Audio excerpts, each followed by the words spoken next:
السلام علیکم ورحمۃ اللہ وبرکاتہ۔ اعوذ باللہ من الشیطان الرجیم، بسم اللہ الرحمن الرحیم۔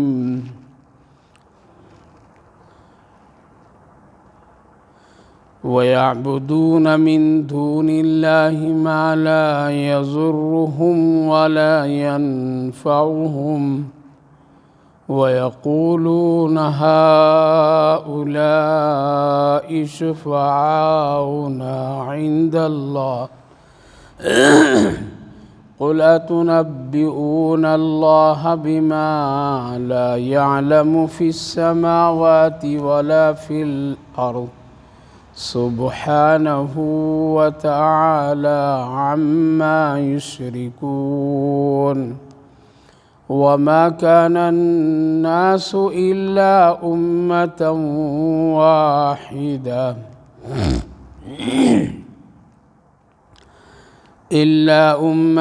واحدة فاختلفوا ولولا كلمة سبقت من ربك لقضي بينهم فيما فيه يختلفون۔ ويقولون لولا أنزل عليه آية من ربه فقل إنما الغيب لله فانتظروا إني معكم من المنتظرين۔ وإذا أذقنا الناس رحمة من بعد ضراء مستهم إذا لهم مكر في آياتنا قل الله أسرع مكرا إن رسلنا يكتبون ما تمكرون۔ صدق اللہ العظیم۔ وَيَعْبُدُونَ مِن دُونِ اللَّهِ مَا لَا يَضُرُّهُمْ وَلَا يَنفَعُهُمْ، اور لوگ اللہ کے علاوہ ایسے لوگوں کی عبادت کرتے ہیں جو نہ نفع پہنچا سکتے ہیں نہ نقصان، اور لوگ کہتے ہیں کہ یہ ہمارے لیے سفارشی ہیں اللہ کے نزدیک، یعنی اللہ کے پاس ہمارا سفارش کر دیں گے۔ قُلْ أَتُنَبِّئُونَ اللَّهَ بِمَا لَا يَعْلَمُ فِي السَّمَاوَاتِ وَلَا فِي الْأَرْضِ۔ اے نبی صلی اللہ علیہ وسلم، آپ کہیے کیا تم ایسی چیز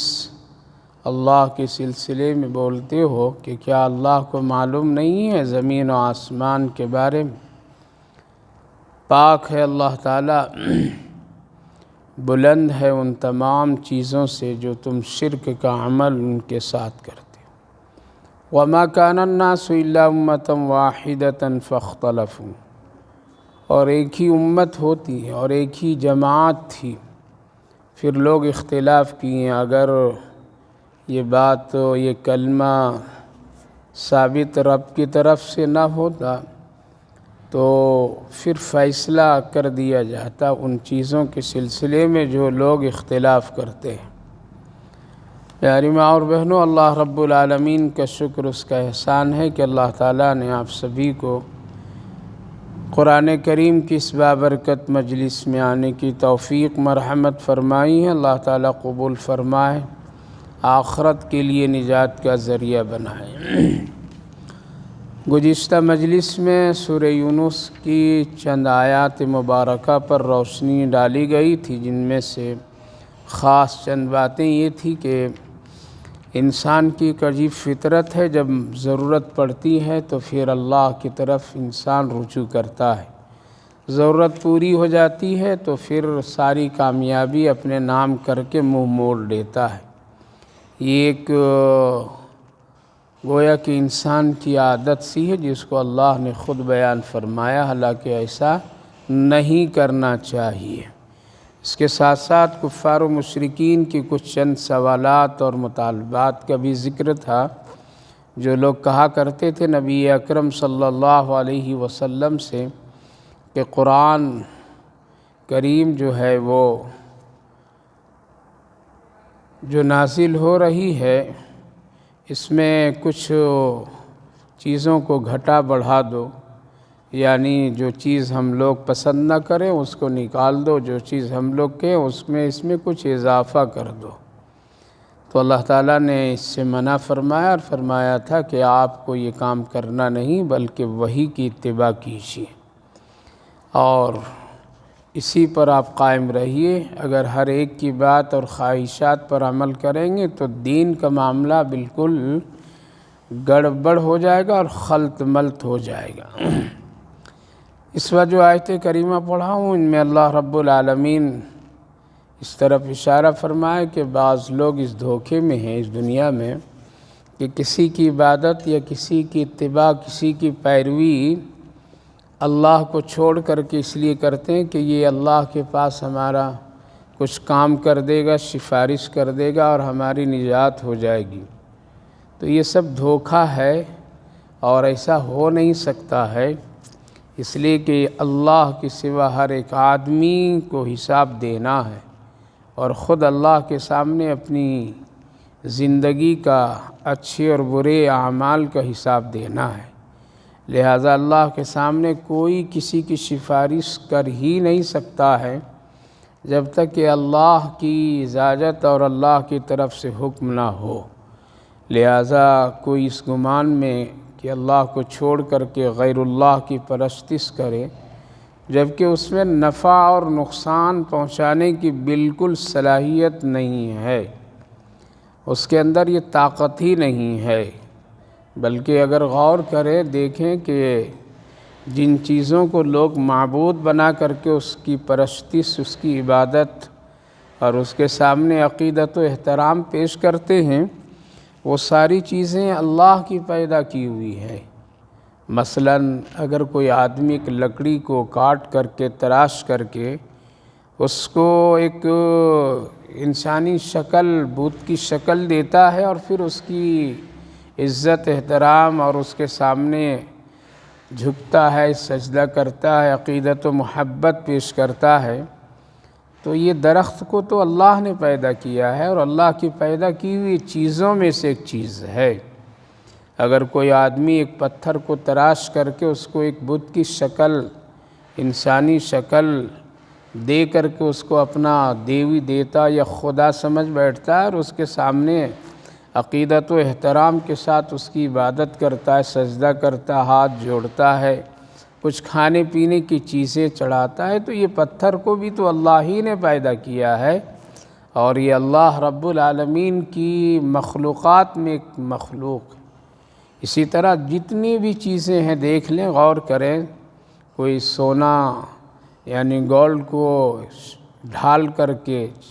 چاندی کو ڈھال کر کے اس کی ایک شکل بنا کر کے دیوی دیوتا بنا لیتے ہیں،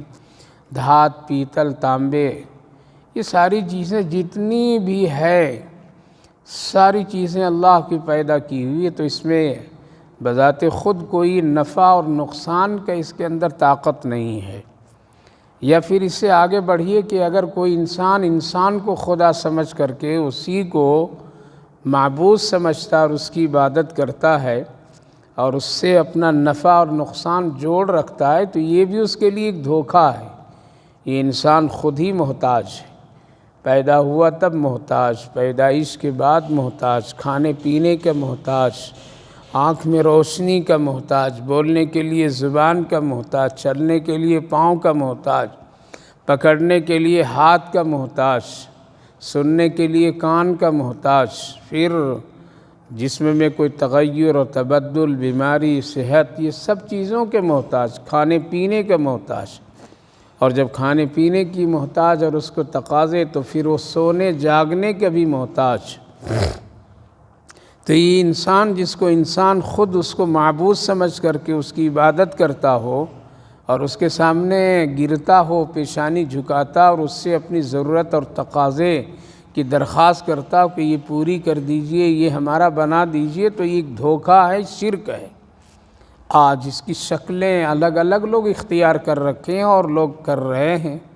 غیر لوگوں کی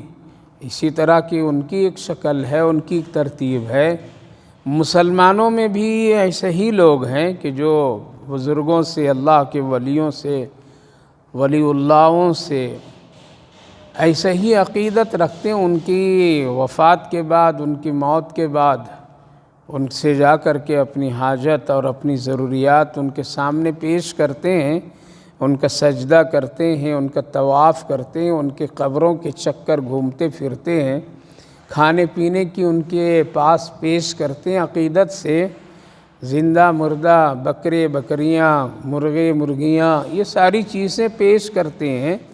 یہ ایک مسلمانوں کی ایک ترتیب، اور ایک مسلمان بھی لوگ ایسے بنا لیے، یہ بھی شرک ہے، اور اس میں کوئی نفع اور نقصان کا۔ حالانکہ یہ بزرگ اللہ والے جو دنیا چلے گئے، یہ خود بہت ساری چیزوں کے وہ محتاج ہو کر کے گئے ہیں۔ اگر ان میں خود بذات نفع اور نقصان دینے کے اور اس کے اندر کچھ قدرت ہوتی تو پھر آج یہ محتاج بن کر کے دنیا میں زندگی نہیں گزارتے۔ پتہ چلا کہ نفع اور نقصان کا مالک یہ سب نہیں ہوتے ہیں،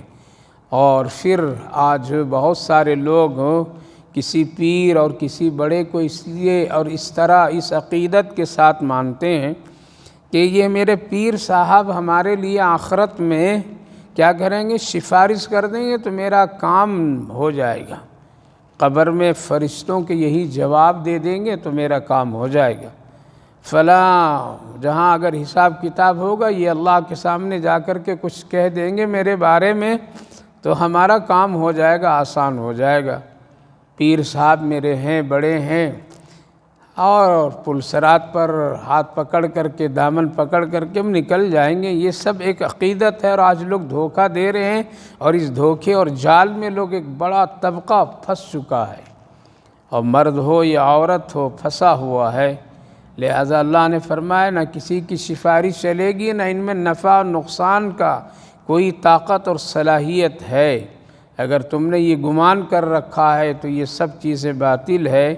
اللہ کے سوا کوئی نہیں ہے، سبحانہ وتعالی عما یشرکون۔ ایک بات ہمیشہ ذہن میں انسانوں کی یہ بات آتی رہتی ہے کہ جب اللہ تعالیٰ پیدا کیا انسان کو، اور اللہ چاہتا ہے سب نیک اور اچھے بنے، تو پھر سب کو ایمان کی توفیق اللہ دے دیتا، تاکہ یہ جھگڑے ہی ختم ہو جاتا کہ یہ کافر، یہ مشرک، یہ مسلمان، یہ یہودی، یہ فلاں، وہ فلاں، یہ فلاں، بلکہ سب ایک امت وحدت یعنی ایک اللہ کو ماننے والے ہوتے تو کتنا اچھا ہوتا، کوئی اختلاف نہیں ہوتا۔ اللہ تعالیٰ نے اس کا جواب دیا کہ ہاں ایسا تو ہوتا، لیکن حق اور باطل کے پہچاننے میں پریشانی ہوتی، آدمی حق اور باطل کو پہچان نہیں سکتا تھا، اس لیے اللہ تعالیٰ نے مد مقابل میں کچھ اس کے مخالفت میں کچھ ایسی چیزوں کو رکھ دیتا ہے تاکہ لوگ حقیقت کو سمجھ لیں۔ اس لیے حق کے مقابلے میں باطل، کفر، ایمان کے مقابلے میں کفر، جیسے رات کے مقابلے میں دین، دین کے مقابلے میں رات۔ دین آتا ہے تو رات سمجھ میں آتی ہے کہ ایک اندھیری چیز، ایک اندھیرا ماحول تھا جو چلا گیا، اور جب دین جاتا ہے تب دین کے اجالے سمجھ میں آتے ہیں کہ رات آئی اور اجالے کو ختم کر دیا۔ تو اللہ تعالیٰ نے دو چیزوں کو رکھا ہے، صحت، بیماری، خوشی، غم، روشنی، اندھیرا، یہ ساری چیزوں کو اس لیے رکھا ہے تاکہ ایک دوسرے کی لوگ پہچان کر لیں۔ تو اللہ تعالیٰ کی کچھ خاص مقصد، حکمت، تو علماء مفسرین جواب دیتے ہیں تو یہ ہے کہ تاکہ تمہارے اندر ایک پہچان کی کیفیت پیدا ہو جائے، لیکن حقیقت میں اللہ تعالیٰ نے ہدایت کی روشنی سب کے لیے عام فرمایا ہے۔ اب اس روشنی میں کس کو چلنا چلو، اور ایک ضلالت و گمراہی، آزادی، خواہشات کا بھی راستہ اس پر چلو، یہ دونوں چیزیں اللہ نے رکھ دی ہے۔ اذان کی آواز بھی کانوں میں لوگوں کو سنائی دیتے ہیں اور پہنچتی ہے وہ آواز، اب ایک آدمی سن کر کے ہدایت کی طرف آ جاتا ہے اور ایک آدمی سن کر کے انسونا کر دیتا ہے۔ حالانکہ اذان صرف اس لیے نہیں دی جاتی کہ جو لوگ پنج وقتہ نمازی ہیں انہی کے لیے، بلکہ سارے مومن مسلمان مرد عورت سب کے لیے دی جاتی ہے۔ اب جس کو چاہت ہے، جس کو تڑپ ہے، وہ ہدایت کی طرف آواز سن کر کے وہ نکل پڑتا ہے، اور جس کو اس پہ دلچسپی نہیں ہے تو وہ منہ پھیر کے چلا جاتا ہے۔ تو اللہ تعالیٰ نے حکمتاً مصلحتاً کچھ اس طرح کے حالات بنائے۔ دوسری بات، علماء مفسرین لکھتے ہیں کہ حضرت آدم علیہ السلام سے لے کر حضرت نوح علیہ السلام تک ایک ہی دین تھا، کوئی دوسرا اور اس کے مقابلے میں یعنی دین اسلام کے علاوہ اور کوئی مذہب، کوئی دین نہیں تھا۔ سب توحید پرست تھے، سب اپنے اپنے وقت میں اللہ کو ایک ہی جاننے والے، ماننے والے تھے، اور ہر ایک لوگ ایک ہی مذہب پر عمل کرتے تھے۔ ہر ایک پیغمبر کو پیغمبر رسول سمجھا کرتے تھے۔ کوئی دوسرا مذہب، کوئی کسی طرح سے کوئی بھی اختلافات نہیں تھے۔ لیکن حضرت نوح علیہ السلام کے زمانے کے بعد اختلافات آئیں، اور اختلافات اس طرح سے شروع ہوئے کہ بت پرستی کا ایک راستہ لوگوں نے چنا، اور شیطان نے اس وقت میں اس طرح سے عمل کرایا کہ جب نوح علیہ السلام کی اولاد میں سے اور ان کی جماعت میں سے جو لوگ بچے اور باقی سب کے سب جو لوگ ہلاک و برباد ہو گئے، تو شیطان نے کچھ لوگوں کے دل و دماغ میں ایک بات دے دی کہ دیکھو وہ لوگ بڑے اچھے لوگ تھے، کچھ لوگ، اور بہت سارے ایسے نیک لوگ تھے تمہارے میں سے جو کسی وجہ سے، موت کی وجہ سے یا اور کسی وجہ سے وہ لوگ دنیا سے چلے گئے، نیک لوگ تھے۔ حضرت نوح علیہ السلام کے اولادوں میں سے کچھ نیک لوگ تھے جو چلے گئے، لہذا تم ان کو یاد کیا کرو، اور ان کے یاد کرنے کے لیے ایک تصویر بناؤ، اور تصویر کی شکل پتھروں کو تراش کر کے بنا لو، اس کو رکھو، سال میں، مہینے میں، 2 مہینے میں، 15 دن میں، یعنی کبھی کبھی جب تمہیں یاد آئے تو ان کے سامنے کھڑے ہو کر کے ان کا عقیدت و احترام کرو۔ یہ تصویر کی شکلیں وہاں سے چلی تھی، اور بت پرستی کی کیفیت وہاں سے شیطان نے آغاز کرا دیا۔ لوگ نے بہت اچھی بات سمجھ کر کے پتھروں کو تراشیں، اور تراش کر کے ان کی شکلوں میں ایک چیز کو سامنے رکھ کر کے ان کو یاد کرتے تھے۔ دھیرے دھیرے انہی لوگوں کو اور انہی پتھروں کے تراشی ہوئی چیزوں کو باقی آگے چل کر کے اس کو دیوی دیوتاؤں کی شکل اور ایک مذہبی رنگ و روپ دے دیے، اور وہاں سے پھر اختلافات شروع ہوئے۔ تو ورنہ حقیقت میں ایک ہی امت، ایک ہی جماعت، توحیدی جماعت تھی۔ بعد میں اس بت پرستی کا آغاز اس طرح سے لوگ کیے۔ اسی لیے اسلام میں کسی تصویر کا یادگار بنا کر کے رکھنے کے لیے حرام قرار دیا گیا۔ ایک وقتی کسی ضرورت کی بنیاد پر تصویر کا بنانا اور یہ سب اس کا استعمال کرنا حکومتی اور قانونی اور ان ساری چیزوں کے لیے تو ضروری ہے، لیکن ایک باضابطہ کسی عقیدت و محبت کے لیے، چاہے بزرگ اللہ والا ہو یا کسی کا بھی ہو، اس کو احتراماً اگر وہ کوئی آدمی رکھتا ہے تو اسلام میں یہ جائز نہیں ہے۔ ہاں ضرورت کے تحت میں، یعنی کوئی قانونی چیز ہے تو ایسی شکلوں میں اس کی گنجائش ملتی ہے، لیکن کوئی پتھر کی تراش کر کے اس کو رکھے تو یہ سب اسلام میں جائز نہیں ہے۔ تو اللہ تعالیٰ نے فرمایا تھا کہ بس ایک میں فیصلہ کر دیا ہوں، ورنہ تو پھر ہم پکڑتے اور اختلافات کے مسئلے کا حل کرتے، لیکن اختلافات کا حل دنیا میں ہم نے نہیں رکھا ہے، اس کا حل ہم نے آخرت میں رکھا ہے۔ فیما کانوا فی یختلفون ویقولون لولا انزل علیہ، نبی اکرم صلی اللہ علیہ وسلم سے بھی لوگ کہا کرتے تھے اس طرح کی آیتیں، ایسی نشانیاں لے آؤ اپنے رب کے پاس سے، ہم لوگ ایمان لائیں گے، اور فلاں فلاں چیزوں کی خبریں دے دو۔ اللہ فرمایا کہ غیب کی خبر تو بس اللہ کے پاس ہے، اگر کوئی مانتا ہے تو مانے، نہ مانے تو آپ بھی انتظار کریں، یہ لوگ بھی انتظار کریں۔ پھر ایک دن سب کو سب اللہ کے سامنے حاضر ہونا ہے، اور وہاں پر سب کے مسائل حل ہوں گے۔ یہ دنیا میں مسائل حل نہیں ہوتی، یہ دنیا حساب و کتاب کے لیے نہیں، یہ دنیا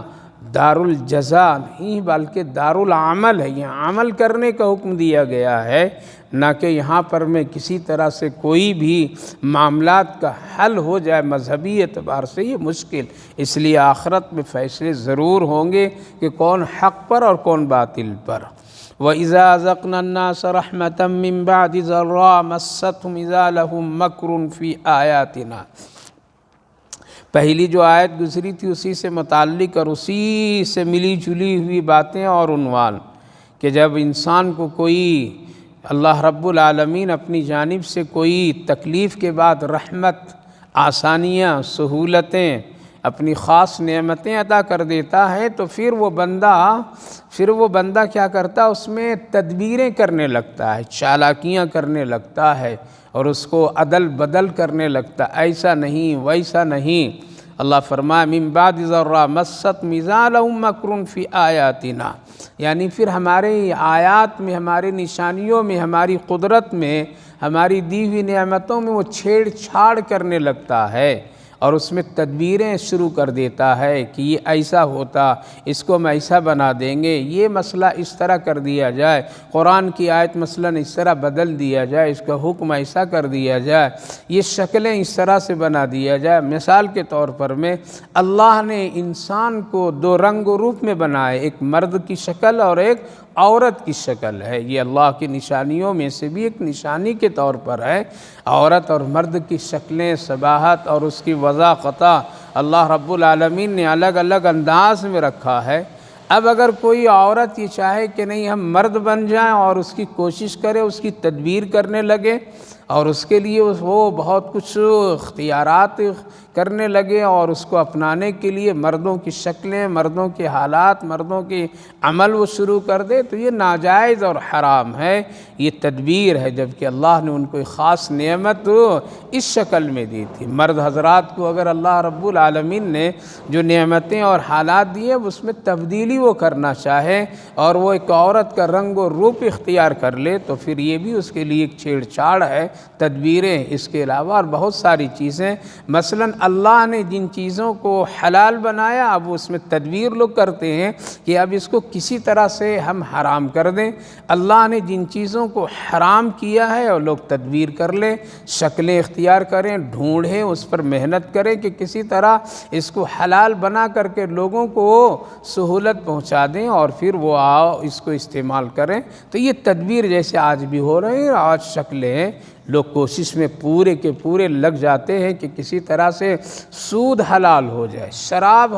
حلال ہو جائے، جھوٹ بولنا جائز ہو جائے تجارت میں تو خوب تجارتیں ہم کر لیتے۔ سود، رشوت، لون، دین، یہ سب چیزیں خوب عام طور پر میں فتوے آ جاتے کہ یہ حلال ہے، ہر ایک چیز میں اس کا استعمال کر سکتے ہو، تو لوگ کہتے ہیں کہ پھر بہت آسانیاں ہو جاتی، لہذا آج لوگ کوشش کر رہے ہیں اور لوگ بتاتے ہیں اس طرح سے تجارت کرو، اس طرح سے پیسہ جمع کرو، اس طرح سے پیسہ لگاؤ تو اتنا بڑھ جائے گا، اتنا کامیاب ہو جاؤ گے، یہ سب تدبیریں۔ اللہ فرما رہا ہے کہ یہ تدبیریں ہیں اور لوگ تدبیر اور چالاکیاں کرنے لگتے ہیں، جبکہ اللہ نے ایک نعمت، کسی آدمی کو اللہ دولت دیتا ہے تو پھر وہ چالاکیاں اور تدبیریں اور شکلیں پھر اختیار کرنے لگتا ہے، اور اللہ کی دی ہوئی نعمت میں مکر اور حیلہ، یعنی ایک آدمی غریب تھا، اللہ نے اس کو اپنی قدرت سے مالدار بنا دیا، اب اس میں تدبیریں کرنے لگا، زکوٰۃ نہیں دے رہا ہے، اللہ کا حق ادا نہیں کر رہا ہے، اس مالداری کی بنیاد پر اسراف کرتا ہے، فضول خرچیاں کرتا ہے، لوگوں کو ستاتا ہے، ظلم کرتا ہے، یہ سب تدبیر، اور پھر دنیا بنانے کے لیے خوب کوششیں کرتا ہے، یہ کر لے، ایک گھر سے دو سے تین، تین سے چار، چار سے پانچ، یہ فیکٹری، یہ کمپنی، یہاں پیسہ وہاں پیسہ، یہ شکلیں پھر اختیار کرنے لگتا ہے۔ اللہ اکبر، آج دنیا میں ایسے ہی حالات ہیں ہمارے اور آپ کے سامنے، اور ہم سب کی زندگی اس وقت میں اس طرح کے حالات سے متاثر ہے، ہر ایک آدمی کی دنیا، لیکن خالی ہاتھ جاتا ہے، لیکن ایسے اس طرح سے دنیا کے کاموں میں اور تدبیریں، چالاکیاں اور ڈھونڈتے ہیں لوگ کہاں سے 1 کا 10 بن جائے، کہاں سے ہم کیا کریں؟ اسی لیے کوئی چٹی کھیلتا ہے، کوئی مٹکے کھیلتا ہے، کوئی پیسہ وہاں ڈالتا ہے، کوئی پیسہ اس طرح لگاتا ہے، اور ہیرا پھیری، دھوکہ دہی کہیں سے کسی طرح سے آ جائے، مردے کو مردہ خانہ میں رکھ کر کے، زندوں کو کسی طرح قید خانوں میں ڈال کر کے، اور کسی طرح سے ایک زمین کو 10 مرتبہ بچا کر کے، شادی نکاح جہیز یہ ساری چیزوں سے دنیا مکر تدبیریں اور آیات قرآنی کو پھر بدلنا، فتویٰ لوگ دے دیتے ہیں کہ یہ بھی جائز، یہ بھی جائز، یہ شکل بھی جائز۔ اللہ فرمایا قل اللہ اسرع مکرا، اللہ فرمائے میرے نبی کہہ دیجئے اگر ہم بھی جلدی تدبیریں کر دیں تو مشکل مسئلہ ہو جائے گا۔ اللہ رب العالمین ڈھیل دے دیتا ہے، اللہ تدبیریں نہیں کرتا ہے فوراً، بلکہ ایک موقع مہلت، دنیا کے ایک نظام کو اسی طرح بنایا ہے، فوراً وہ سزا نہیں دیتا، جانے دیتا، کہاں تک تم قتل کرو گے کرو، کہاں تک تم دنیا میں چھاؤ گے جاؤ، کیا کرو۔ ان رسولنا یکتمون ما تمکرون، ہم تو ایک فرشتے کو بھیج رکھیں تمہارے پاس جو وہ لکھ رہا ہے، تیری تدبیروں کو نوٹ کر رہا ہے۔ کل میدان محشر میں وہ نقشہ کھل جائے گا، کل میدان محشر میں تیری تدبیریں، چالاکیاں جب سب لوگوں کے سامنے آ جائیں گی تب تجھے پتہ چلے گا۔ اس لیے فرشتہ ان رسولنا، ہمارے فرشتے بھیجے گئے ہیں اور میں بھیج دیا ہوں، موجود ہے۔ یکتمون، وہ لکھ رہے ہیں جو تم تدبیریں کر رہے ہو، بند کمرے میں کر رہے ہو، لکھ رہا ہے فرشتہ، اس کے لیے دروازہ بند کر کے اس کو روک نہیں سکتے۔ آج ہم لوگ غافل ہیں، گناہ کرنے سے، کوئی غلط کام کرنے سے ادھر ادھر جھانک کر کے دیکھتے ہیں، دیکھو کوئی دروازے کے پاس تو نہیں آیا، دیکھو کوئی سن تو نہیں رہا، میری آواز باہر تو نہیں جا رہی، میری بات ریکارڈ تو نہیں ہو رہی ہے، کر تو نہیں رہا ہے، دیکھو دیوار کے پیچھے کوئی چھپے ہوئے تو نہیں ہے۔ لیکن آدمی اس وقت بھول جاتا ہے کہ 2 فرشتے بھی اللہ نے پیدائش ہی کے وقت سے لگا دیا ہے، اور وہ لکھ رہا ہے۔ اس کو نہ اندھیروں میں اجالے کی ضرورت ہے کہ روشنی آئے گی تب ہمارا قلم چلے گا۔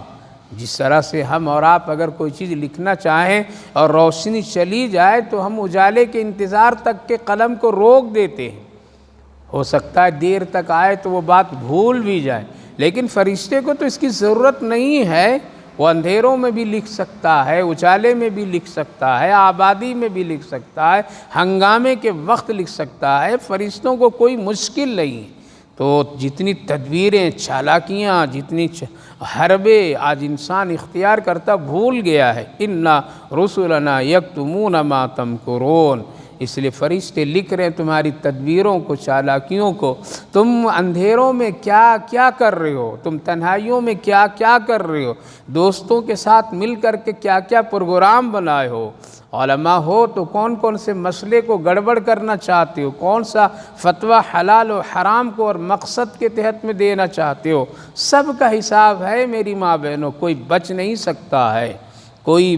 سکتا ہے، لہذا فرشتے نوٹ کر رہے ہیں، لکھ رہے ہیں۔ هو الذی یصورکم فی الارض یسیرکم فی البر والبحر،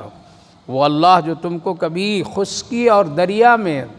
سمندروں میں بھی تجھے سیر کراتا ہے، یسیرکم، چلاتا ہے اللہ تعالیٰ۔ لہذا انسان کے سفر کے لیے ضروریات زندگی ایک دوسری جگہ سے پوری کرنے کے لیے 2 راستے اللہ نے دی، اور گویا کہ یوں کہیے کہ 3 راستے ہیں، ایک سمندری راستہ ہے، اور ایک فضائی ہوا والا راستہ ہے، اور ایک خشکی زمینی راستہ، یہ 3 راستے اللہ نے دیا ہے، اور آج انسان ان تینوں راستوں سے سفر کرتے ہیں، ایک منزل سے دوسری منزلوں تک پہنچتے ہیں۔ لہٰذا ایک تو ہوا کے ذریعے سے، ہوائی جہاز کے ذریعے سے لوگ یہاں سے وہاں ہوتے ہیں، اور اللہ نے ہوا میں اتنی طاقت دی ہے کہ اس چیز کو جس پر لوگ سوار ہو کر کے سفر کرتے ہیں، اللہ نے اس ہوا میں اتنی طاقت کہ اس کو روکے رکھتا ہے، اور اللہ کے حکم سے وہ بالکل منزل تک کے کامیاب سے پہنچتا ہے۔ کبھی کبھی اللہ اپنی قدرت دکھانے کے لیے اس کو کبھی فیل بھی کر دیتا ہے۔ ایک راستہ ہے خشکی کا جو ہم اور آپ سب بہت روزمرہ ہر کس و ناکس چرندے پرندے جانور ادھر ادھر سب اس کا استعمال کرتے ہیں۔ یہ بھی اللہ کا بنایا ہوا ہے کہ زمین پر اللہ نے اس قدر راستوں کو پھیلا دیا اور انسان اپنی منزل کو اپنی ضرورتوں سے پہنچتا ہے۔ ایک راستہ سمندری راستہ ہے جو دریا و سمندر کے راستے سے پانی پر چل کر کے کشتیوں کے ذریعے سے، پانی جہازوں کے ذریعے سے، بڑے بڑے ایسی مشینریوں کی چیزوں کے ذریعے سے انسان کیا کرتا ہے، ایک منزل سے دوسری منزل تک کے پہنچتا ہے۔ اللہ تعالیٰ ہی کے حکم سے، پانی بھی بہتا ہے تو اللہ کے حکم سے، ہوا چلتی ہے تو اللہ کے حکم سے، زمین ٹھہری ہے اتنی بڑی بڑی عمارتوں کو لے کر، پہاڑوں کو لے کر کہ انسانوں کو آبادی کو لے کر، تو یہ بھی اللہ کے حکم سے ہے۔ تو اللہ تعالیٰ نے فرمایا کہ چلو دیکھو ہم تمہارا سیر کراتے ہیں، تجھے سفر کراتے ہیں، تم چلتے پھرتے ہو خشکی اور بحری میں، حتیٰ اذا کنتم فی الفلک، جب تمہاری کشتیاں کبھی کبھی دریا و سمندر میں چلتی ہے تو کیا حالات ہوتے ہیں، تم بہت خوش ہوتے ہو، اس کو ایک خوشگوار ہوا لے کر کے جب وہ کشتیوں کو جب چلتی ہے اور وہ جب تم سفر کرتے ہو دریاؤں کے نظارے میں، وہ فریحو بہا، تو بہت خوش ہوتے ہو۔ لہذا آج بہت سارے ایسے انتظامات اور سہولت جدید انداز میں اللہ اکبر لوگ سیر و تفریح کرتے ہیں اور پانی دریا سمندر کے کناروں میں ادھر ادھر چل پھر کر کے بہت لطف اندوز ہوتے ہیں اور بہت خوش ہوتے ہیں۔ اللہ نے ذکر فرمایا ہے کہ خوشگوار ہوا کے ذریعے سے معتدل راستوں بنا کر کے دریاؤں میں جب سفر کرتے ہو تو فرحو بہا، بڑی خوشی ہوتی ہے، بڑی خوشی ہوتی ہے، عیش و موج مستی سب لوگ کرتے ہیں۔ جاءت بها ريح عاصف وجاءهم الموج من كل مكان وظنوا ان محيط بهم، لیکن کبھی اللہ ہوا کی رخ کو ذرا تیز کر دیتا ہے اور طوفانی شکل بنا دیتا ہے، اور کوئی ہوا مخالفت میں چلتی ہے اور پھر وہ ایک طوفانی شکل اختیار کر لیتی ہے وہ ہوا، تو پھر کشتیاں ڈگمگانے لگتی ہے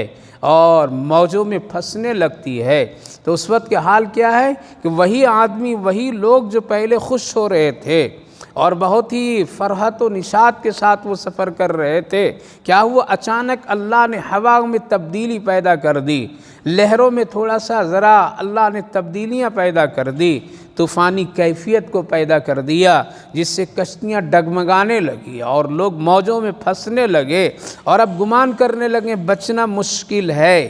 تو پھر ایسے حالات میں پھر انسان کیا کرتا ہے، دعاء اللہ مخلصین لہ الدین، تو پھر وہ انسان کہتا ہے اللہ اللہ اللہ بچا لیجئے بچا لیجئے، میں خالص تیرے ہی بندہ ہوں، گڑ گڑاتا ہے، روتا ہے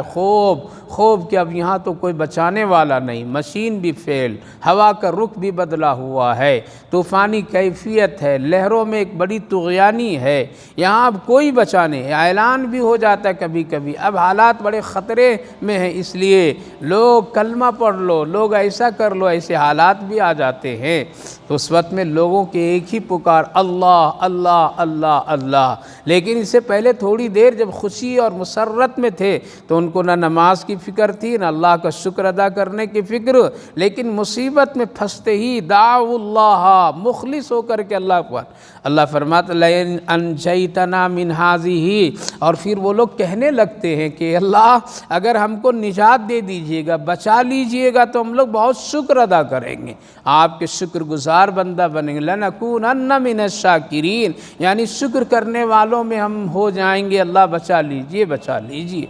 آج انسان کی یہی عادت اور فطرت ہے، جب پھنستا ہے اور کسی مصیبت میں گرفتار ہوتا ہے تو یہی کہتا ہے ایک بار اللہ موقع دے دے تو پھر دیکھو پھر ہم تو ولی بن کر کے زندگی گزاریں گے، ہم تو پھر بہت ہی اللہ والی زندگی گزاریں گے، لیکن اللہ جانتا ہے اپنے بندوں کو، اس لیے وہی پیدا کیا ہے، وہی سینے میں دل رکھا ہے، وہی سر میں دماغ رکھا ہے، وہی بولنے کے لیے زبان دیا ہے، وہی خیالات کے رد و بدل کے حالات کو جانتا ہے، وہ نیتوں اور باریکیوں کو خوب سمجھتا ہے، اس لیے اللہ پہلے ہی ذکر فرما دیا فَلَمَّا أَنْجَاهُمْ إِذَا هُمْ يَبْغُونَ فِي الْأَرْضِ بِغَيْرِ الْحَقِّ پھر جب ہم ان لوگوں کو نجات دے دیتے ہیں، یعنی اس کشتی کو کسی طرح بچا کر کے اس کو ہم دریا کے عبور کرا دیتے ہیں اور وہ سب بچ جاتے ہیں، بچا دیتا ہوں، انجام نجات دے دیتا ہوں، پھر جب وہ آتے ہیں تو پھر زمین پر ناحق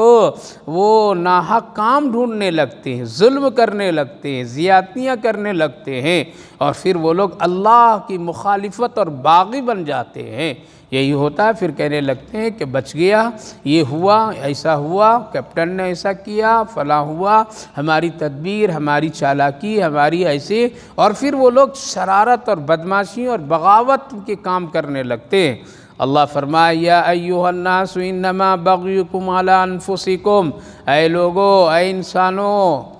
انسانوں، تم جتنا بھی بغاوت ظلم کر رہے ہو یہ سب تمہاں اپنے ہی لیے کر رہے ہو، یہ تمہارا نقصان ہے۔ کیوں؟ یہ دنیا کی زندگی بالکل ایک معمولی درجے کی چیز ہے، متاع الحیات الدنیا، یعنی اس دنیا کی زندگی کی گزارنے کی برتنے کی جتنی چیزیں وہ بالکل حقیر اور معمولی ہے۔ معمولی سے اعتبار سے غور کیجئے، نبی اکرم صلی اللہ علیہ وسلم حضرت ابو ہریرہ رضی اللہ عنہ کو اپنے ساتھ لے کر کے مدینے کی گلیوں سے، آبادی سے گزر رہے تھے۔ ایک جگہ جہاں پر لوگ اپنے شہر یعنی مدینے کے لوگ جہاں کوڑے کرکٹ ڈالا کرتے تھے، جہاں پر گندگیاں سب جا کر ڈال دیتے تھے، جہاں کھانے پینے کی وہ ساری چیزیں جو خراب ہو جاتی تھی یا جو بھی گھروں کی کچرے وہ سب ڈال دیتے تھے، اللہ کے رسول صلی اللہ علیہ وسلم اچانک رک کر کے آپ نے یوں فرمایا، ابو ہریرہ اگر دنیا دیکھنا ہے تو یہ دیکھو جس کو تم برابر پڑھتے متاع الحیات الدنیا، یہ ہے دنیا جس کو آدمی بڑی محنت سے کماتا ہے، بڑی محنت سے گھر لاتا ہے، نہ جانے کیا کیا جتن اختیار کرتا ہے اور پھر لاتا ہے، اور پھر اس کے حالت، ایک قیمتی کپڑا لایا، پہنا پھٹا اور اس کے اندر خرابیاں آگے اٹھا کر کے سڑکوں پر پھینک دیا، کچروں میں ڈال دیا۔ یہ ہے دنیا کی حقیقت۔ ایک آدمی بہت ہی عمدہ بچھونے اور سونے کے لیے بہت نرم گرم ساری چیزیں لایا، لیکن ایک دن اس کی حیثیت ختم ہو جاتی ہے تو لوگ سڑکوں پر اس کو ڈال دیتے ہیں اور اسی کو اہمیت ہے۔ متاع الحیات الدنیا، تم اس دنیا میں باغی بن کر کے زندگی گزارو، اگر تجھے دولت پر ناز ہے گزارو، جو کچھ کرنا ہے کرو، یہ دنیا بالکل حقیر، ان کی ساری چیزیں ہیں، یہاں سے تم نہ کچھ لے کے آؤ گے، ثم الینا مرجعکم فینبئکم، پھر تو تم کو لوٹ کر کے میرے ہی پاس آنا ہے۔ اس لیے آپ غور کیجئے میری ماں بہنوں، کوئی رہا ہے اب تک کہ جس کے پاس میں دنیا کی دولتوں کے ریل پیل انبار کی کیفیت تھی، کیا وہ لوگ رہ گئے اپنی دولت کی وجہ سے؟ کیا ان کو اللہ نے یہاں رہنے دے دیا؟ نہیں، نہ فرعون رہا، نہ حامان رہا، نہ شداد رہا، نہ نمرود رہا، نہ ابو جہل، نہ ابو لہب رہا، جو مکہ کے بڑے بڑے سردار اور بڑے بڑے لوگ تھے، حکومت و سلطنت چلانے والے، وہ ابرہہ جیسا بادشاہ جس کی طاقت بڑی مسلم تھی اور جو براہ راست بغاوت کر کے اللہ کے گھر سے ٹکرانا چاہا۔ اور اس کے علاوہ آج بھی دنیا میں ایک ایسے نام ہیں، ایسے لوگ ہیں جو کتنا بنایا اور کتنا بنا کر کے ہیں، لیکن کیا وہ لوگ رہ گئے؟ کیا وہ لوگ لے کر کے چلے گئے؟ ان کے حویلیوں پر، ان کے خزانوں پر آج کوئی دوسرا راز کر رہا ہے۔ خود اپنے مغلیہ دور کے بادشاہوں کا انجام کو دیکھیے میری ماں بہنوں، تاریخ پڑھیے، جن لوگوں نے لال قلعہ بنایا کیا وہ رہ گئے؟ جن لوگوں نے تاج محل بنایا کیا رہ گئے؟ کیا جن لوگوں نے بہت بڑے بڑے حویلیاں اور بہت بڑے قلعے بنا کر کے دنیا میں خزانے پر خزانے جمع کیے، چاہے وہ ایمان والا ہو غیر ایمان والا، کیا رہ گئے؟ نہیں، سب کو جانا پڑا اور اللہ کے یہاں سب کو ایک دن حاضری ہے۔ ثم الینا مرجعکم، آج بھی یہی یقینی رکھیے کہ وہ بھی جائیں گے جو قتل کر رہے ہیں، وہ بھی اللہ کے پاس حاضر ہوں گے۔ جو لوگ کسی کو قتل کر رہے ہیں، مقتول بھی اور قاتل دونوں کو اللہ جمع کر دے گا، اور اس وقت میں پھر سوالات جوابات کا جب سلسلہ چلے گا تب پتہ چلے گا کہ اس دنیا میں کیسی بغاوت کی زندگی ہم گزاریں۔ ثم الینا مرجعکم فینبئکم بما کنتم تعملون، تم جو کچھ کیے ہوگے وہ سب بیان کیا جائے گا کل قیامت کے دن میں، جو کچھ تم نے عمل کیا سب ظاہر کر دیے جائیں گے۔ اللہ اکبر۔ جس طرح سے آپ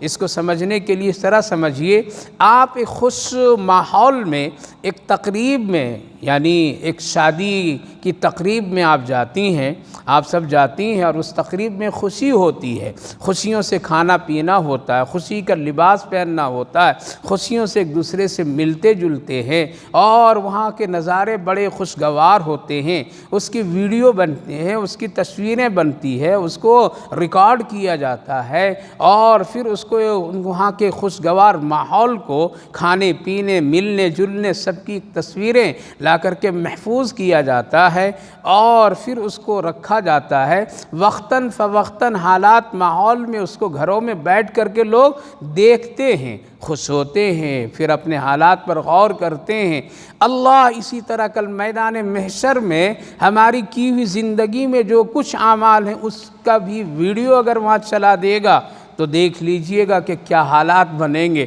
علماء کرام لکھتے ہیں کہ خدا نہ خواستہ اگر اس طرح کی شکلیں وہاں پر بن گئی اور ہر ایک کی ویڈیو کی شکل میں اس کے اعمال، اس کے جرم، اس کے کرتوت اگر میدان محشر میں دکھا دیے جائیں گے تو انسان اس وقت یہی کہے گا کہ اللہ تو ہمیں جہنم میں ڈال دے وہ برداشت کر لوں گا، لیکن میری تصویریں تنہائیوں کی، میری تصویریں گناہوں کی، میری وہ شکلیں، میری عادت، میری حالات جو ہم کرتے تھے، اے اللہ اس میدان محشر میں مت دکھائیے، یہ رسوائی ہم برداشت نہیں کر سکتے ہیں، جہنم میں جانا مجھے منظور لیکن یہ نہیں۔ لہٰذا انسان اس وقت میں اپنے کیے ہوئے جرم اور کرتوتوں کو جب اللہ بیان کرے گا تب سمجھ میں بات آئے گی۔ اس لیے دنیا ہے، یہاں باغی بن کر کے اللہ کا باغی بن جائیے، رسول کا باغی بن جائیے، دین کا منکر بن جائیے، قرآن پڑھنا لکھنا چھوڑ دیجئے، سچ بولنا چھوڑ دیجئے، اور حرام کام میں لگ جائے انسان،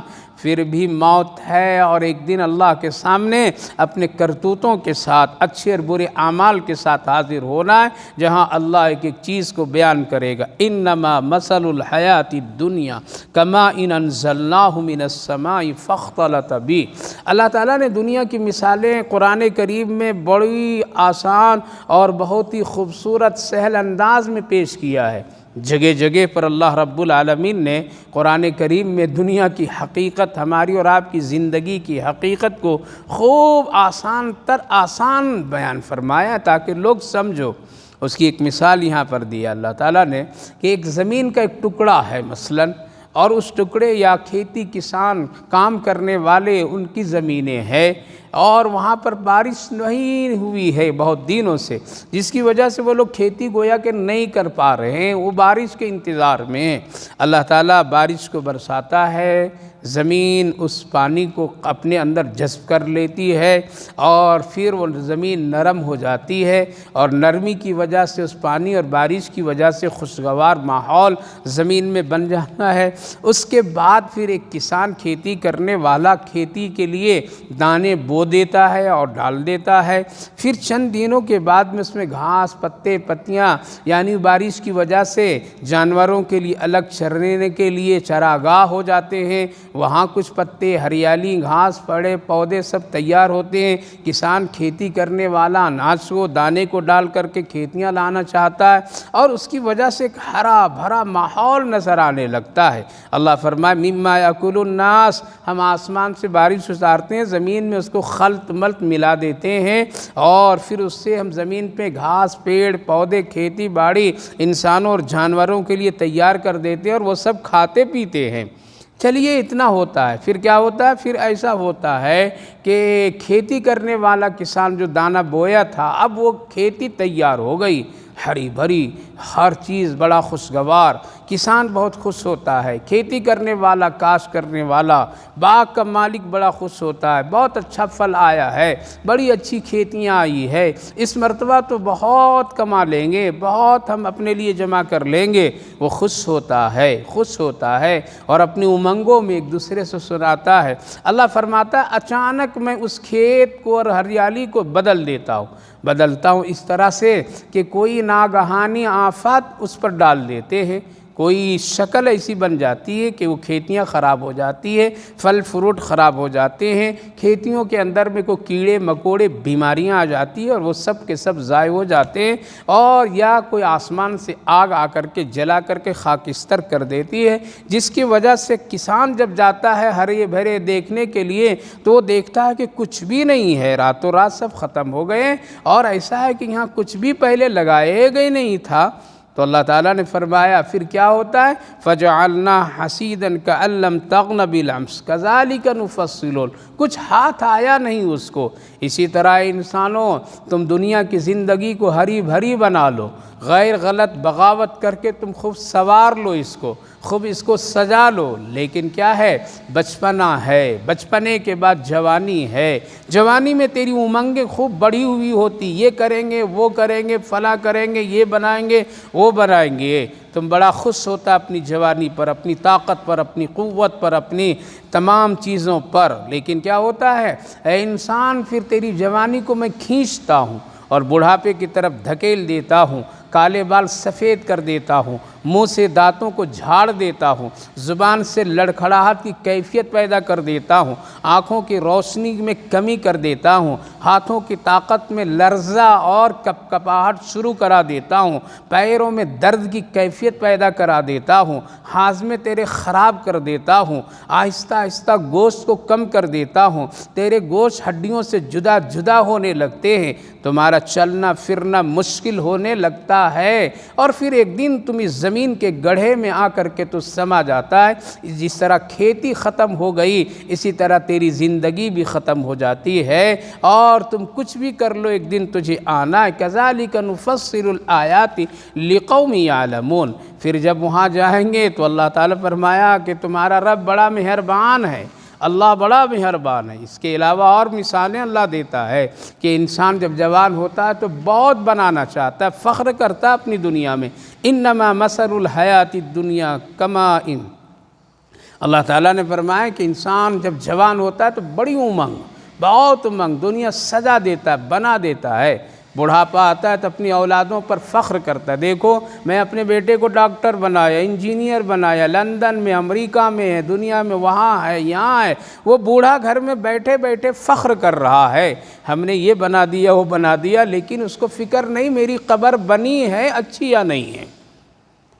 یہ فکر نہیں کرتا ہے، بلکہ فخر کرتا، غرور کرتا ہے، ناز کرتا ہے اپنی آل اولاد پر، اپنے مکانات و جائیداد پر، اور اس کو فکر آخرت کی نہیں ہوتی ہے، اور وہ مغفرت کے طلبگار نہیں بنتا ہے، اسی طرح سے غفلت میں زندگی گزارتا ہے، اور ایک دن ایسے اس کی زندگی ہو جاتی جیسے کھیتیوں کو کاٹ کر کے کھلیان میں لا کر کے بھوسا کر کے اس کو ریزہ اس کو بے وقت بنا دیا جاتا ہے، اور پھر اس کی کوئی حقیقت نہیں ہوتی ہے۔ تو اللہ نے مثالیں دی، لہذا واللہ یدعو الی دار السلام، اے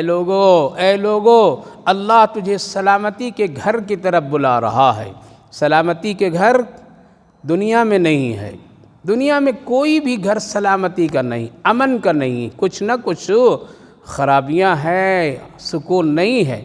گھر کتنا اچھا ہو جائے پھر بھی آدمی کو سکون نہیں مل سکتا، اس لیے دنیا کو اللہ نے مومن کے لیے، ایمان والوں کے لیے سکون کی جگہ نہیں بنایا ہے، یہاں تو اس کی آزمائش ہے۔ تو دنیا میں کوئی بھی گھر کتنا خوبصورت اور نعمتوں سے سجا دیا جائے پھر بھی وہاں پر سکون مکمل نہیں ہے۔ کتنے ایسے بڑے مالدار لوگ ہیں جن کے گھر بڑے عالی شان ہیں، رہنے سہنے کے لیے سب کچھ ٹھنڈا گرم سب کچھ ہے، کوئی اسی چیز کی کمی نہیں، لیکن اس بستر پر کروٹیں بدلتا رہتا ہے اور نیند اس سے نہیں آتی، گولیاں کھا کھا کر کے دماغ کو سڑا دیتا ہے آدمی، لیکن نیند نہیں آتی ہے، لہذا سکون نہیں، لہذا سکون صرف اور صرف دارالسلام یعنی جنت میں ہے۔ دارالسلام سلامتی کا گھر صرف جنت ہے، جنت کے سوا کوئی جگہ نہیں ہے، اس لیے جہاں جنت کے ساتھ نام ہے ان میں یہ اللہ رب العالمین ایک نام سلامتی کا گھر اس کو قرار دیا ہے۔ اسی لیے دنیا میں چند چیزوں کا نام اپنے گھروں کو نہیں رکھنا، دارالسلام اگر کوئی اپنے گھر کا نام رکھتا ہے تو یہ گناہ ہے، غلط ہے، جنت اپنے گھر کا نام رکھ دیتا ہے تو یہ بھی گناہ ہے، اور یہ بھی جائز نہیں ہے قرآن کریم کی روشنی میں مفسرین علماء کرام لکھتے ہیں، اس لیے سلامتی کے گھر صرف وہاں ہے، وَيَهْدِي بِهِ إِلَىٰ مَن يَشَاءُ إِلَىٰ صِرَاطٍ مُسْتَقِيمٍ، اس لیے جنت میں کوئی پریشانی نہیں۔ لہذا دو طرح کے لوگ کل نظر آئیں گے میدان محشر میں، آخری آیت لِلَّذِينَ أَحْسَنُوا الْحُسْنَىٰ وَزِيَادَةٌ، جن لوگوں کی نیکیاں اس دنیا میں اچھی ہوگی تو اللہ تعالیٰ اس کی نیکیوں کو خوب بڑھا دے گا۔ ایک وَلَا يَرْحَقُ وُجُوهَهُمْ قَتَرٌ وَلَا ذِلَّةٌ، اور ان کے چہرے پر اللہ کالک ان کے چہرے کو سیاہ نہیں بنائے گا، اس کے چہرے پر میں کوئی ایسی چیز نہیں ڈلوائے گا جس سے اس کی بدنمائی ظاہر ہو۔ لہذا نیک لوگوں کے چہرہ کل قیامت میں چمکے گا، یوم تبیض وجوہ وتسود وجوہ، اللہ تعالیٰ نے قرآن کریم میں ذکر پر کچھ چہرے چمکیں گے سفید نورانی روشن، اور کچھ کالے ہوں گے جو دیکھنے کے لیے خوفناک ہوگا۔ وَلَا يَرْحَقُ وُجُوهَهُمْ قَتَرٌ وَلَا ذِلَّةٌ، یہ پہچان ہوگی ان لوگوں کی جن کے چہرے بڑے خوبصورت ہوں گے اور اس پر میں کالا پن نہیں ہوگا، اس میں کوئی کسی طرح دھات نہیں ڈالے گئے ہوں گے، کالے نظر نہیں آئیں گے۔ یہ جنتیوں کی پہچان ہے، ہمیشہ وہ جنت میں رہیں گے۔ دوسرا وَالَّذِينَ كَسَبُوا السَّيِّئَاتِ، دوسرا گروپ، دوسرے لوگ جو لوگ دنیا میں گناہ کا کام کیے ہوں گے تو اس کا گناہ کا بدلہ اس کو اتنا ہی ملے گا، لیکن ان کی پہچان چہروں سے اس طرح ہوگی کہ ان کا چہرہ بہت سیاہ ہوگا، ترحقہم ذلہ، اس پر قطر ڈال دیا جائے گا، یعنی تیل کالا پن کی طرح ہوتا ہے جو چہرے پر لگا دیے جائیں گے۔ تو وہاں بیوٹی پارلر نہیں ہوگا کہ وہاں فرشتے سب کو بلا بلا کر کے لگائیں گے، اپنے آپ اندر کی گناہوں سے چہرے کالے ہو جائیں گے۔ اس کی ایک مثال سمجھیے، جب اندر دل میں کوئی غم ہوتا ہے تو چہرے کا رنگ بدل جاتا ہے، چہرے کی کیفیت مرجھا جاتی ہے، تازگی چلی جاتی ہے، ایک عجیب سا غم چہرے پر چھا جاتا ہے۔ آدمی دیکھ کر کے کہتا ہے بھائی تو فکر مند نظر آ رہے ہو، تم غم زدہ دکھائی دے رہے ہو، حالانکہ ابھی یہ آدمی بولا نہیں ہے، ابھی اس سے کچھ کہا نہیں ہے، اظہار خیال بھی نہیں کیا ہے،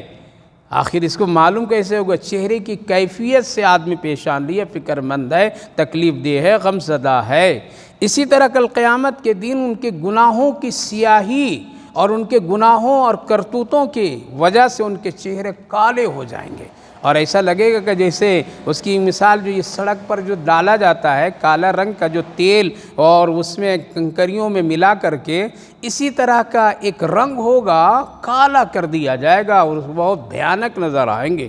وَتَرْحَقُهُمْ ذِلَّةٌ مَا لَهُم مِّنَ اللَّهِ، کوئی بچانے والا نہیں ہوگا اس وقت، کوئی من عاصم، اللہ کی پکڑ سے کوئی بچا نہیں۔ كَأَنَّمَا أُغْشِيَتْ وُجُوهُهُمْ قِطْعًا مِّنَ اللَّيْلِ، اللہ اکبر اللہ اکبر۔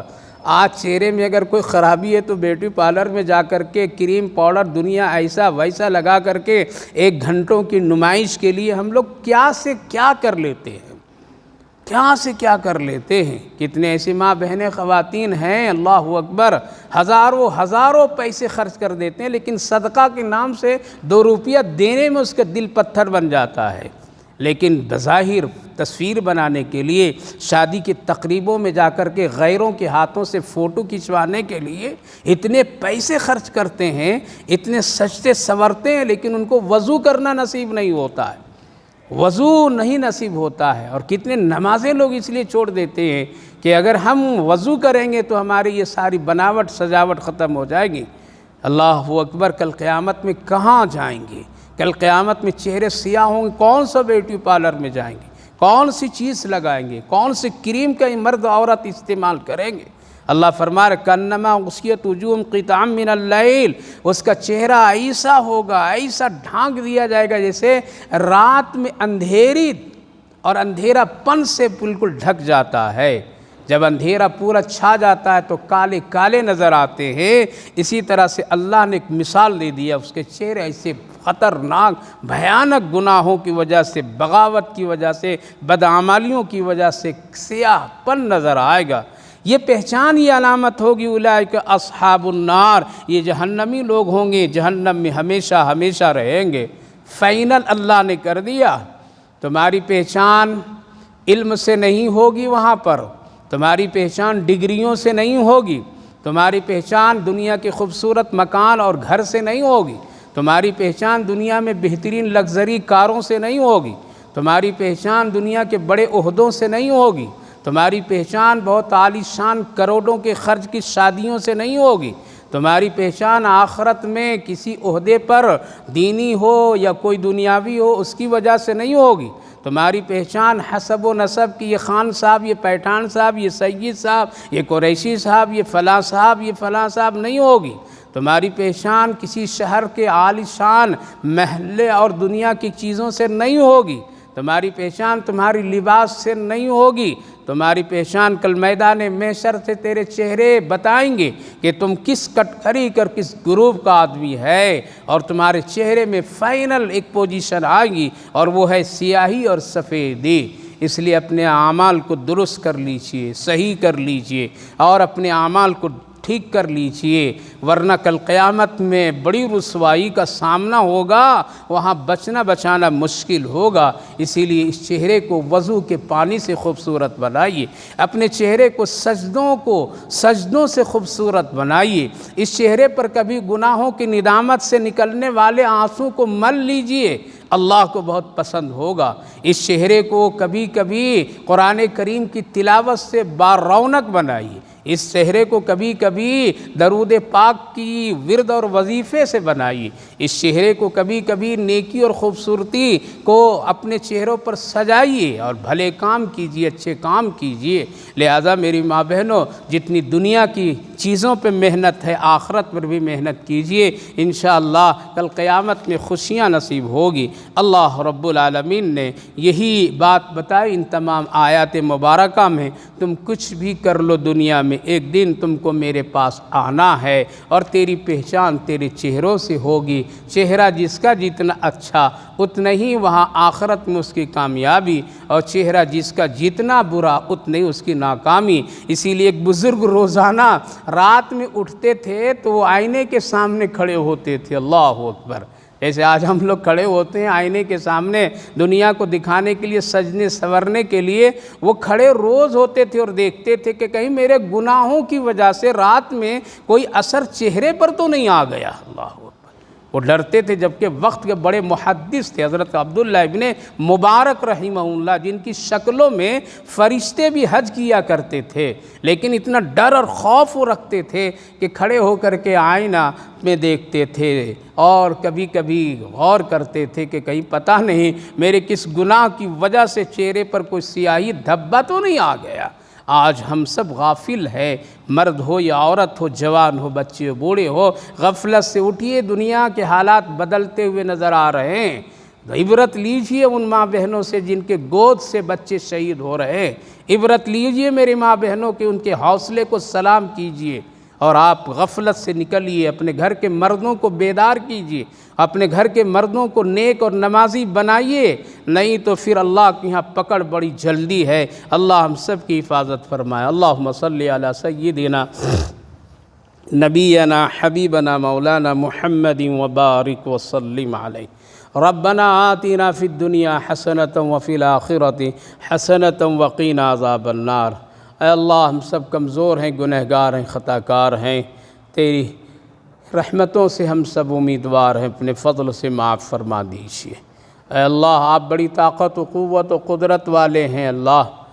محمد عربی صلی اللہ علیہ وسلم کی امت، آپ کے پیارے رسول حبیب کی امت اس وقت دنیا کے گوشے گوشے میں پریشان حال ہیں، ظالم اپنی ظلم اور اپنی طاقت سے ان کو پریشان کر رہے ہیں۔ اے اللہ، ان معصوموں کے خون کا واسطہ، اے اللہ تو ظالموں کے ظلم سے روک دیجیے۔ اے اللہ، اس کا حساب کتاب آپ ہی بہتر لے سکتے ہیں، اللہ تو ہی انتقام لیجیے۔ یا ارحم الراحمین، کمزوروں کی مدد فرمائیے، بھوکوں کو کھلانے پلانے والا ان کو کھانا پینا عطا فرمائیے، عزت و آبرو عطا کرنے والا ان کی عزتوں کی چادر دے دیجیے۔ یا ارحم الراحمین، یا اکرم الاکرمین، حوصلے کو بلند فرمائیے۔ اے اللہ، ہم سب غفلت میں ہیں، غفلت میں اللہ بیداری خوشحالی عطا فرمائیے۔ اے اللہ اپنے سے رشتے کو ہم سب کو مضبوط بنا دیجیے، چھوٹے بڑے ہر طرح کے گناہوں سے بچانے کی توفیق نصیب فرمائیے، نیکیوں کی توفیق نصیب فرمائے، نمازوں کی پابند، قرآن کی تلاوت کی پابند بنائیے، دلوں سے نفرت، بغض، حسد، بغاوت سب نکال کر کے